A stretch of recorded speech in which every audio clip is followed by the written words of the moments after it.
Амьдралын замналд хайр, аз жаргал, зовлон гуниг бүгд сүлэлд нь оршдог. Гэвч бидний амьдралд орших хамгийн үнцэнтэй хүмүүсийн нэг нь хань ижлүүд маань билээ. Харамсалтай нь бид тэдний үнцнийг амьдралын хэмнэл, өдөр тутмын завгүй орчинд төдийл нь ойлгож мэдэрдэггүй гашуун үнэн. Би үүнийг өөрийн биеэр дуулсан хань ижлээ хэтэрхий эрт алдсан залуу.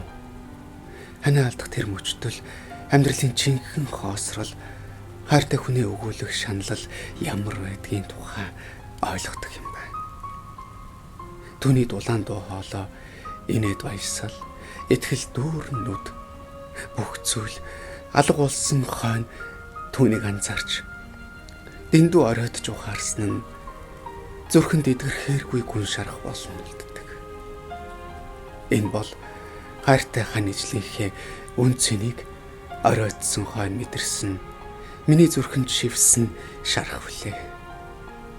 Хана алдснаас хойш би өөрийгөө буруутгаж хайртай хүний амьд авах цагт нь түүний төлөө хангалттай хийж чадаагүй мэдрэмжтэй явлаа.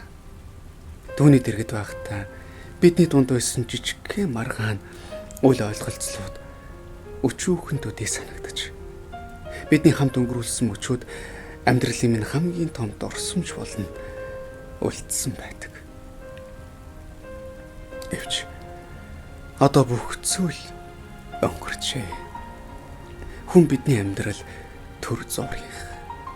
Хайртай хүмүүсийн хажууд нь байхад нь хүндэтгэж, үн цэнийг нь мэдрэх нь бидний хүлээсэн үүрэг юм.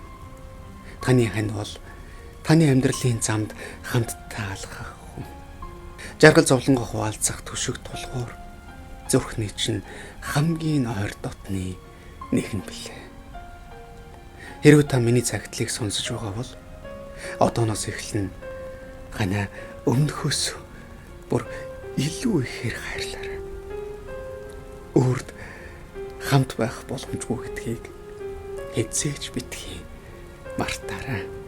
Амьдралынхаа хантайгаа өнгөрүүлж буй мөч бүрээ дурсамж болгож хайрлаж хамгаалж байхаарай. Энэ бол танд үлдэх хамгийн үнцэнтэй зүйл байх бол. Та хэзээ хамгийн сүүлд хайртай хүндээ чамдаа хайртай шүү гэж хэлсэн бэ? Хэзээ хамгийн сүүлд түүнд талархаж түүний төлөө юу ч хамаагүй хийсэн бэ?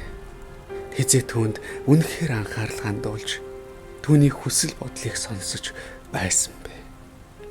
Бид эдгээр асуултыг хэтэрхий оройтсон үедээ л өөрөөсөө асуудаг юм болов уу та? Өөрийн минь туулсан шаналлыг хэн нэгэн дахин мэдрэхгүй байгаасаа гэж хүсэж байна. Тиймээс хайртай хань ижлээ байх цагт нь хайрлаарай. Хайрын үн цэнийг одоо ухаарч хамтдаа амьдрах мөч бүрээ талархан өнгөрөөцгөөе.